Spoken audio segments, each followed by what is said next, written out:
how are you? I hope you are doing really well. We are at the end of 2021, can you imagine? And we are almost gonna start off with 2022. And I don't know where my brain is. My brain is honestly mush, and I need your help because I want you to choose what my first read of 2022 should be. It's sort of a big deal because like I start off my reading year with that book, and I want you to help me choose what it should be because, well, my brain is mush, as I've said. So I have a selection of 4 books here, which I think will work. I'm excited to read all these 4 books, and I have arranged them from least intense to like most intense, I think. But I am excited to read all 4, and honestly, like intensity and least intensity, I don't care at this point of time. I'm just excited to read books and for you to help me choose them.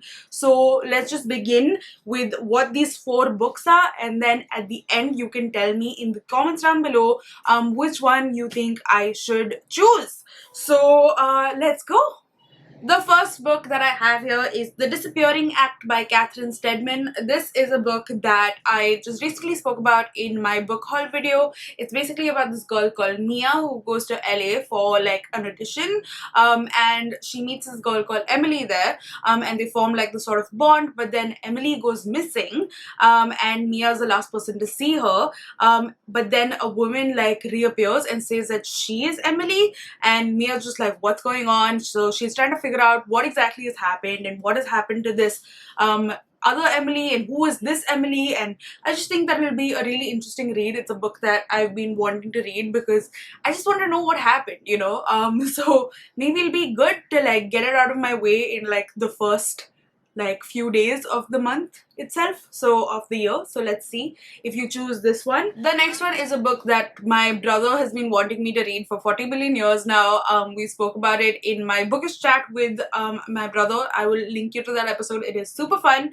But this one is To Rise Again at a Decent Hour by Joshua Ferris, and this one is basically about this dentist and a New Yorker who is a reluctant non-believer, and his identity gets stolen, and the person who's impersonating him is like the complete opposite of him. So he's like a person who's preaching an obscure ancient religion, and he turns out that like he might just be happier than Paul is. So he's anxious to find out who is responsible for this disturbing turn of events, and Paul embarks on a quest which will see him confront the meaning of life, the inevitability of death, and the importance of good oral hygiene.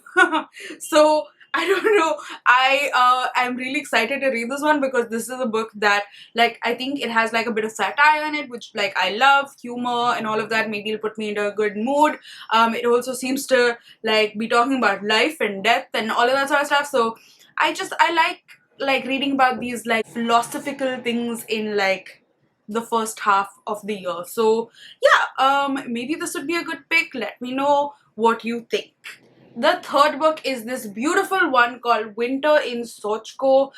If you can see, it's like a little postcard and it's so pretty. And this one actually won the National Book Award for Translated Literature last year, or this year actually, 2021. And this is about a French-Korean girl who works as a receptionist at a guest house.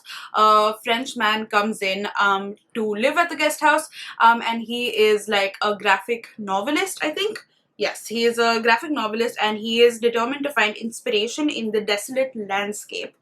So they basically form a bond and she tries to show him the authentic Korea, but they actually like discover something that she's never quite seen before, and it says an exquisitely crafted debut which won the whatever award. Winter in Sokcho is a novel about shared identities and divided selves, vision and blindness, intimacy and alienation.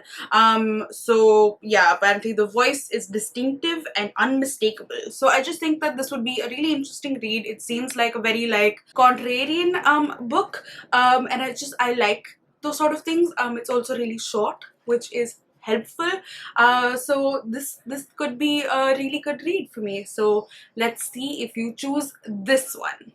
And then the last book that I have for you is this one, which is The Friend by Sigrid Nunez, and this is a book that I've been meaning to read for a while now. I have been dying to read it ever since, like, I bought it last year, or this year actually. And this one I'm a little wary about reading because it seems like it's gonna be super sad, but I mean, I'm into sad, so like I don't really know anymore. But essentially this one is about a lady who has lost her best friend and mentor, and while she's dealing with this grief, she also is saddled with the responsibility of having to take care of her friend's dog, and both of them are sort of like dealing with grief, and she doesn't know how to take care of this dog.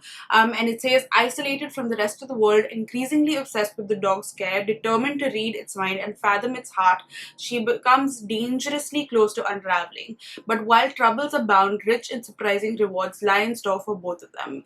I have heard nothing but good things about this one. I just think that this is going to be like a new favorite. In fact, it's part of my 5-star predictions video. So I'm definitely going to be reading this one. I don't know whether it should be my first read of the year though. So let me know if you think that this should be my first read of the year. So we have this one, which is The Friend. We have Winter in Sokcho. We have To Rise Again at a Decent Hour, and then we have The Disappearing Act. So which of these four do you think I should read as my first book of 2022? Do let me know down in the comments. I will like love to hear from you. If you have read any of these books and you think that like I would really like them, please tell me like why, so that I pick them up ASAP. But yeah, that's all I have for this video. I will be coming back with a lot more. I hope you are doing really well. Please take care of yourself. Things are getting a little more crazy out there, so yes, I just hope that you are doing well and your family is doing well, and I will see you in my next video. Bye.